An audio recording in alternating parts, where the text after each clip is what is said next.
খুব খেলা হইতেছে, খুবই পরিমাণ চাঁদেও দেখতেছে। আফজাল সে খাড়িয়ে খেড়িয়ে দেখতেছে দর্শক হিসাবে। হ্যাঁ, ঘুমিয়ে দিদি অস্থির শট, অস্থির শট। বাট প্রতিপক্ষের আসলে কপালটা খারাপ, তার আসলে পাইরাও পারতেছে না। কি যে তাদের হয়েছে, মনে হয় হানি নেট খাইতে হবে।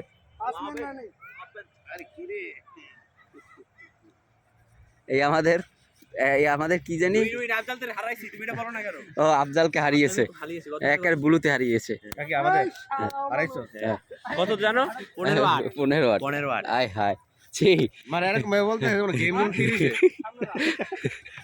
মার আসতে। ও ঘুম কি হইতেছে, কি খেলা দেখাইতেছো ঘুম? কি কি দেখাইছো ভার্সিটি দিয়া? হ্যাঁ ও শালা।